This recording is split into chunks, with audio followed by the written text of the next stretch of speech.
Comenzamos Diálogo de Fe con Monseñor Carlos Castillo. Monseñor, muy buenos días y bienvenido a Diálogo de Fe de RPP.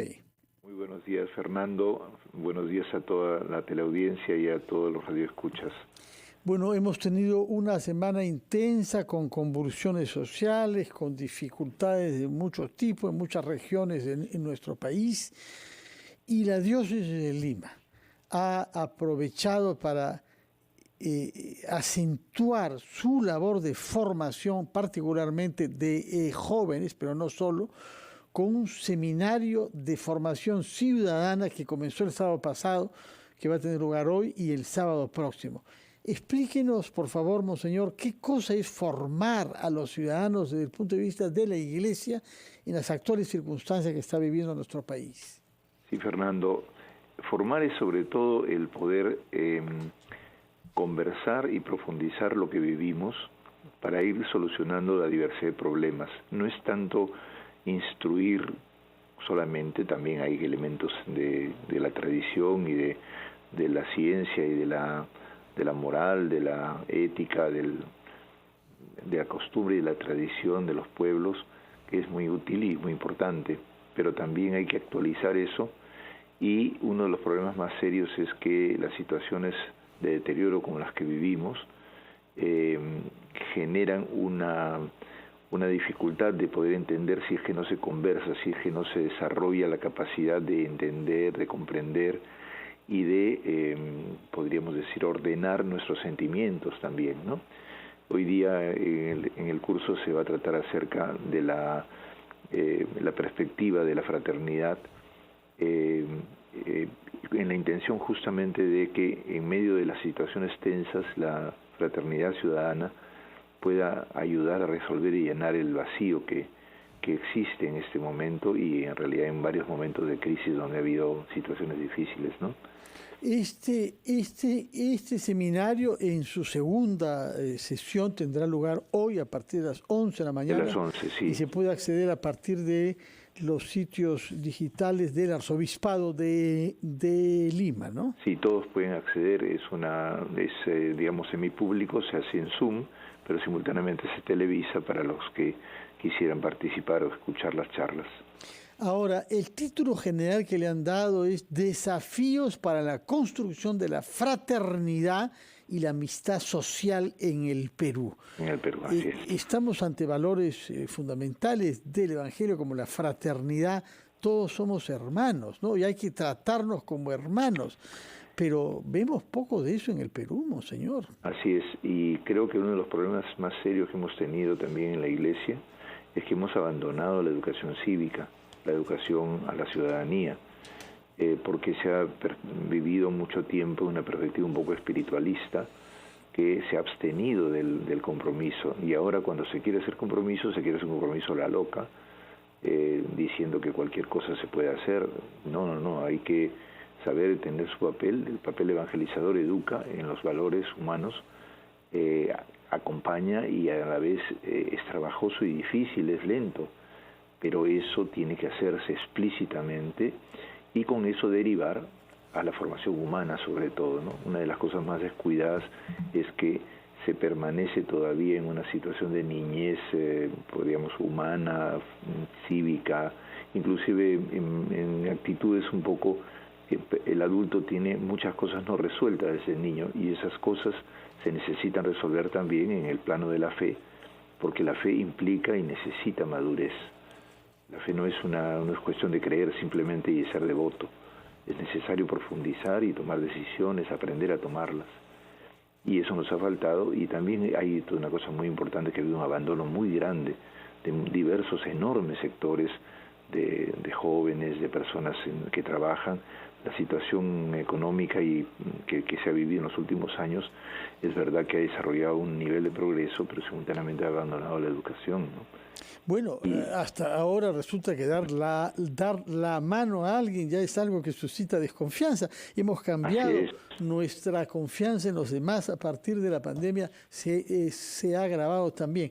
Ahora, el objetivo de estos seminarios, naturalmente ustedes dicen como método ver, juzgar y actuar. Y actuar, dicen, para contribuir a la conversión social, humana y ecológica de nuestra ciudad, porque es su diócesis, y de nuestro país. ¿Qué cosa es la conversión, Monseñor? La Iglesia Yo se lo pregunto siempre... tanto más que sé que ha escrito un libro sobre la conversión en el caso de Bartolomé Las Casas, ¿no? Sí, la Iglesia tiene, digamos, como manera de intervenir en la historia, no el, digamos, producir directamente transformaciones a través de organizaciones directas, más bien es inspirativa, y entonces la formación es muy profunda, ¿no? Y eso significa la conversión, o sea, cambiar de mentalidad, cambiar de actitudes, y eso básicamente con la fe cristiana, sobre todo en un pueblo que es creyente, se puede producir a través de una experiencia de gracia, de fraternidad, de amor y de generosidad, de misericordia, que si la entendemos como un amor de Dios extendido a través de nuestra propia Iglesia que hace eso, esa experiencia de misericordia, las personas empiezan a darse cuenta de que es necesario realizar ese don recibido compartiéndolo con otros, ¿no? Lo que pasa es que para eso hay que ir construyendo una iglesia distinta, no se puede hacer una iglesia rígida, hay que hacer comunidades, hay que promover encuentros entre personas que no son creyentes y creyentes, hay que abrir espacios de amistad, y de hecho tú ves que en las iglesias ha habido pasos en eso, pero hay que desarrollarlos más, ¿no? En la iglesia porque se aprende a cantar, se aprende a jugar, las dinámicas para poder hacer las catequesis y para invitar a actividades inclusive con el pueblo que no son estrictamente católicas, ¿no? Como por ejemplo que sea una semana juvenil o cosas de ese tipo.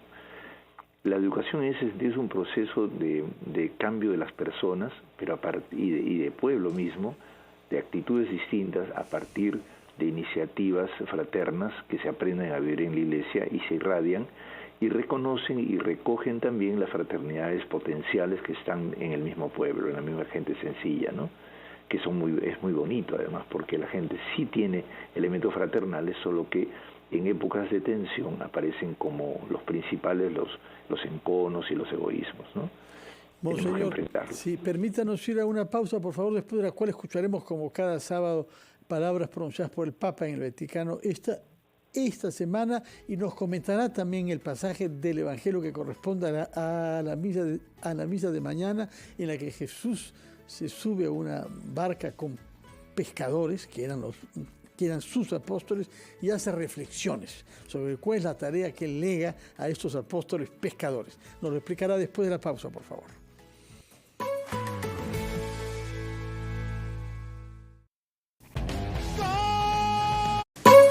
Hemos escuchado, Monseñor Carlos Castillo, al Papa comentando, inspirándose, según dijo, en pasajes del libro de Ruth, para que, basados en la experiencia de Noemí, adquiramos confianza en superar las heridas, dijo, y restablecer vínculos de respeto y de amor en la sociedad, lo que se parece mucho a lo que nos decía usted sobre el seminario de formación ciudadana que su arquidiócesis está llevando a cabo. No lo oímos, Monseñor, disculpe. Y las generaciones nos vamos uniendo, los más mayores conversamos con los jóvenes y ellos expresan sus inquietudes, y además esa generosidad que tienen muchas veces cuando ellos mismos empiezan a entender cosas y quieren participar y actuar, ¿no? Tiene mucha relación con lo que va a pasar mañana en el texto, ¿no? Porque Pedro y Juan son dos generaciones, ¿no? Juan es mucho más joven, Pedro es mucho más mayor, y a la vez se complementan, ¿no? Juan va a ser el discípulo que va a quedar, dice, ¿no?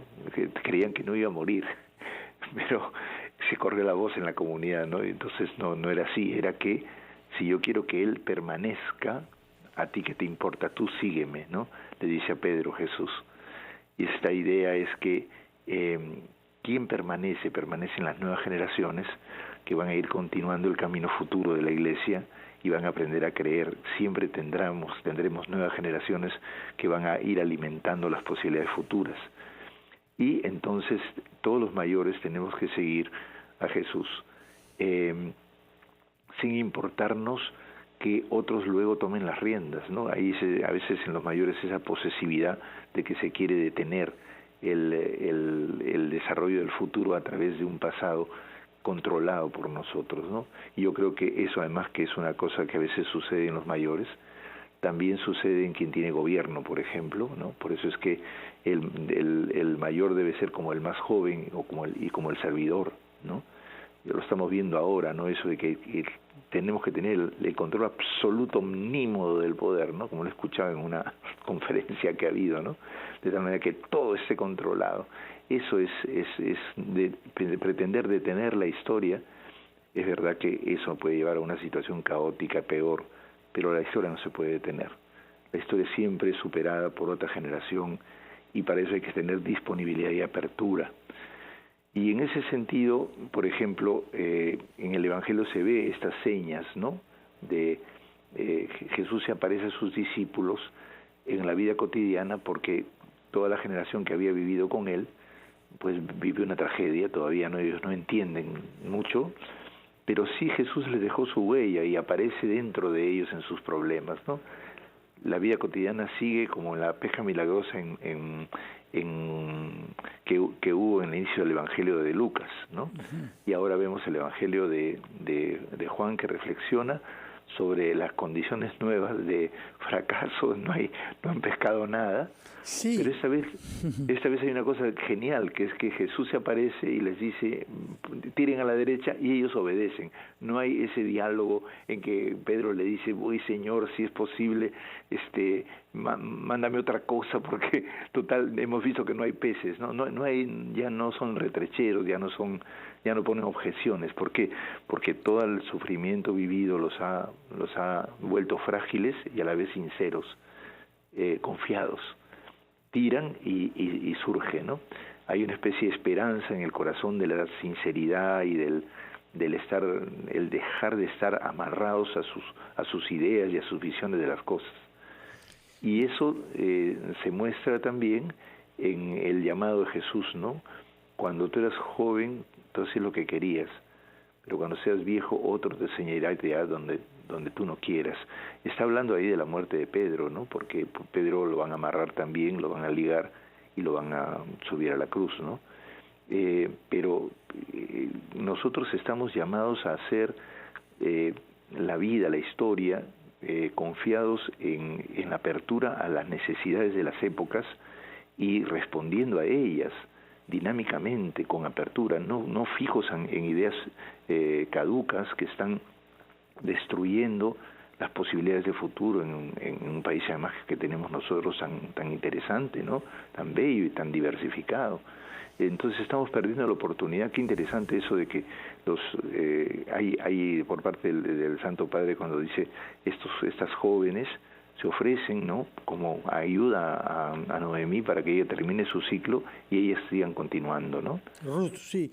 Monseñor, algo que sorprende de Jesús es su contacto con trabajadores, con gente de la base social, ¿no? En este caso, verdaderamente sí, le da una lección a profesionales diciéndole, oye, cardumen quizás hay por el otro lado, estás echando la red en el mal sentido, ¿no? Pero eso supone una empatía con el trabajador de base. Lo hemos visto también en otras ocasiones con temas agrícolas y agropecuarios, ¿no? Así es. Mira, no hay más remedio, no hay más remedio a la situación nacional actual en nuestro país que toda una generación intelectual, por más que todavía estemos mayores, ¿no? Y la nueva generación de intelectuales populares se organice para volver a los sectores populares, para escucharlos y ver cómo se ayuda con iniciativa, con técnica, con genio, para poder sacar adelante ese país. Y eso, cada generación lo hizo en su época. Lo que pasa es que yo creo que la globalización fue muy interesante por el chorreo, pero fue muy negativa en el sentido de que nos ha separado y ha creado una fisura, ¿no? Y cuando hay una fisura entre intelectuales y su pueblo, vienen las crisis más graves por la falta de educación, claro. Y bueno, porque además la gente tiene expectativas y reclama. Mañana es 1 de mayo, cae domingo, de manera que vamos a celebrar también por los trabajadores. Mucho, pero la pandemia ha destrozado mucho empleo formal. El porcentaje es muy bajo de los trabajadores peruanos que tienen condiciones jurídicas. Condiciones estables, seguras, y ha pasado como desapercibido esta fecha, pero el cristianismo nace con Jesús y hijo de que son trabajadores todos. De un todos. Carpintero, ¿no? Así es, así es.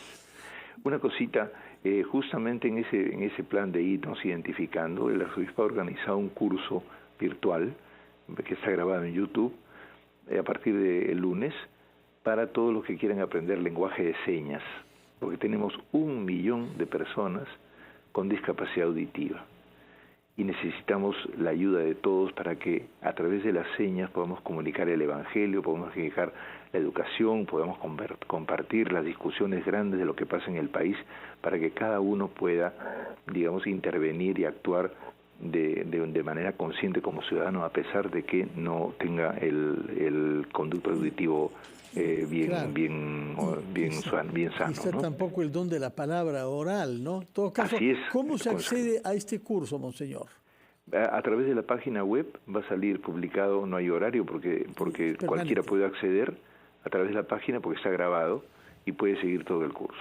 Muchas gracias por informarnos de eso, es muy importante. Se trata de un factor que ha dado lugar a casos de discriminación que son reprobables. Y como dice usted, hay una población importante en nuestro país que tiene dificultades de audición y de expresión oral, de manera que este curso les será sin duda útil. Muchas gracias por recordárnoslo, monseñor. Yo le ruego que para despedirnos haga como de costumbre una bendición a los que lo están siguiendo por RPP, pero en general también a los miembros de la Arquidiócesis de Lima. Si quisiera bendecir también hoy día a la Pastoral Universitaria Nacional, que tiene una asamblea a la cual voy a ir ahora, que es importante para ver bien el rol de los católicos universitarios en las universidades para poder ayudar a que haya justamente esta cercanía a nuestro pueblo en forma efectiva para ayudarlo a levantarse, ¿no?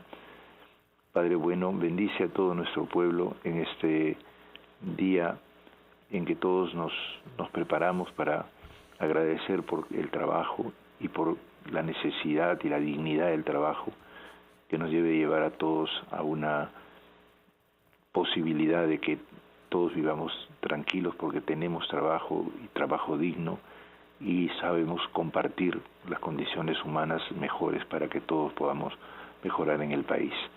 Bendice a nuestro pueblo, a nuestra ciudad de Lima y a todos nosotros y a todos los trabajadores. En el nombre del Padre, del Hijo y del Espíritu Santo. Amén. Muchas gracias, monseñor Feliz Carlos domingo Castillo. a todos. Muchas gracias a usted por su presencia acá en este diálogo de fe y nos damos cita para vernos quizá presencialmente, si es que las condiciones ya lo permiten, el próximo sábado aquí en RPP. Que tenga usted, ojalá, sí. Sí, que tenga muy buenos días y lo veremos mañana en su misa celebrada desde la catedral a las 11 de la mañana, entre otras cosas, para oír esta homilía sobre el pasaje de San Juan en el que Jesús actúa junto a pescadores. Muchas gracias. Muchísimas gracias a mi Banti. Y muy buenos días. Y a todos. Ha sido Diálogos de Fe. Sigan en RPP, ya viene nuestro compañero Jesús Vélez para familia.com con las últimas actualidades del mundo digital que nos permitan comprender mejor aquello que hacen nuestros hijos y nuestros nietos. Muy buenos días y feliz fin de semana.